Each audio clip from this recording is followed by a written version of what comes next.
Sot do të flasim për zgjedhjet në Kosovë, po do ta hapim me fitoren e ekipit ton kombëtar Leskovac, 1-0, që ishte një fitore jo vetëm që e çoi një hap më tej drejt play-offit për të vazhduar ëndrrën për kampionatin botëror, por ishte një fitore historike sepse fituam në Serbi. Këtë radhë nuk fituam me vendimin e FIFA-s për t'ia dhënë tavolinë rezultatin 3-0 ekipit shqiptar, ashtu si ndodhi 11 vjet më parë, por fituam me lojë dhe me një lojë shumë të bukur dhe me një rezultat që na dha 3 pikëshin dhe e largoi Serbinë. Pra Serbia do të jetë hera e dytë që do të digjet për në kompeticionet ndërkombëtare nga Shqipëria.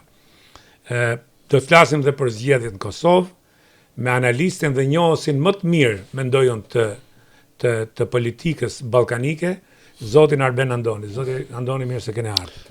Faleminderit, po marritët shumë pjesën e kreditit. Jo, ky është mendimi im, unë mendoj kështu. Edhe faleminderit. Jeni atëherë për ta vazhduar më tej, jeni analisti më serioz për sa i përket politikës ballkanike dhe politikës brendshme. Mirë, po fakt keqësisht media shqiptare dhe banaqet e Tallavas darkës duan zhurmë, nuk duan mendim. Zoti Andoni, si e pat fitoren e Shqipërisë, si njohës i mirë i serbo-kroatishtes, çfarë keni lexuar në gjë interesante gjatë këtyre 2 ditëve? E para entuziazmi i njerëzve, patjetër, edhe unë kam qenë pjesë e entuziazmit, por të jemi sinqert, deri në minutën e fundit kam qenë i friksuar. Ju e dini, edhe ju keni përvojë të madhe. Duke fotografuar dhe 5 minutat e fundit rrisha çdo sekondë pa orën. Neve ju e dini që ne gjithmonë kemi qenë viktima të minutave të fundit. Por duket që djemt fal që një pjesë e tyre luajnë në kampionate relativisht të mira, përveç disa individëve që luajnë në kampionate vërtet të mira, kanë fituar besueshmëri. Kanë fituar një lloj, të themi, qetësie që të bën të mendosh që çdo matricë taktike që bën trajneri dhe trajneri në mendimin tim luajti mirë taktikisht në këtë ndeshje, do realizoj, dhe ashtu ishte. Më vjen keq nga kjo pjesa nihiliste ndaj trajnerit Silvinjo. Duhet arrim të kuptojmë që në pak ditë sa i arrin të grumbulloj lojtarët, sa i njeh antropologjinë tonë, bën gjën më të madhe. Po është dhe një fat i madh sepse është trajner pa ngarkesë emocionale për sa i përket asaj që kemi ne me serbët. Më ka bërë çudi diçka, isha para disa ditëve në Serbi, në fakt me qelloj në kohën e paradës, isha në kohën e paradës, dhe rastisa me ndeshjen Partizanit Crvena Zvezda. Dhe përshtypja ka qenë që kampionati i tyre është dobësor jashtëzakonisht. Ka përsëri frymë shumë të madhe kur është derbi i qytetit, që është një derbi më shumë të themi historik, antropologjik për Beograd, si Partizani Tirana.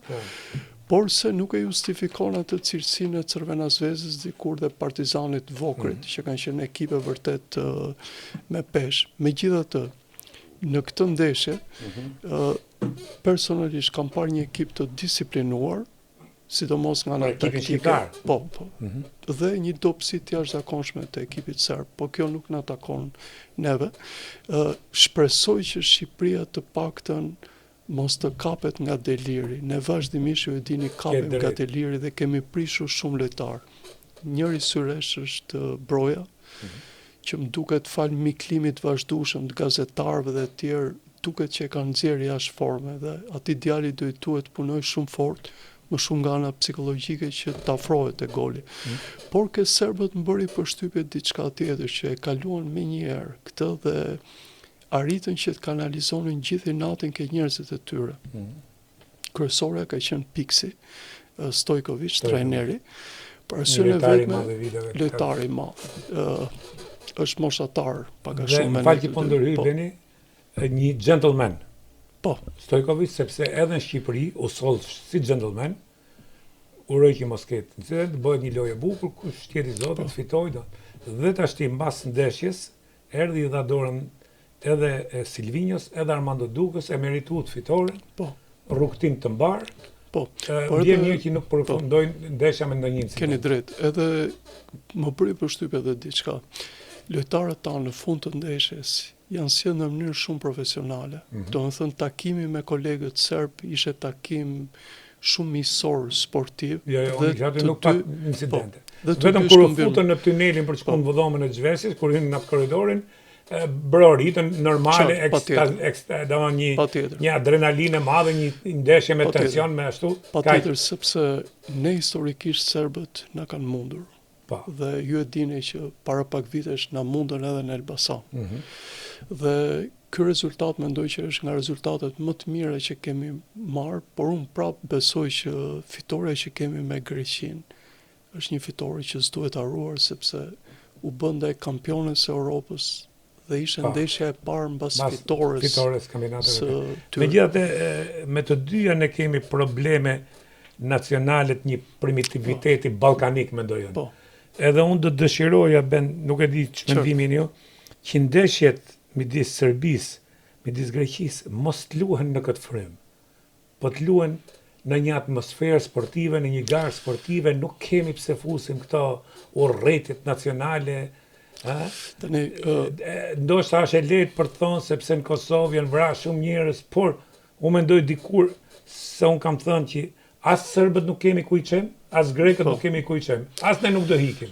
T'ju them një element, është diçka për sa i përket serbëve. Ne serbët historikisht i kemi pasur përballë. Serbët na kanë vrarë në Kosovë dhe ne i kemi vrarë. Na kanë vrarë më shumë. Por tek ne kanë ardhur të mundur, të drobitur, të poshtëruar.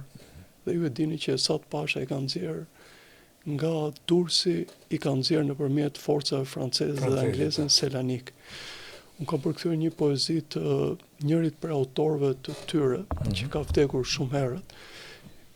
Premtonte të ishte një miqen i Serbisë dhe poezia aty është Plava Gropnica, është Vareza e Bluint. Dhe kjo kushtohet 8.000 serbëve që i kanë hedhur në det sepse nuk ishte varre në Greqi.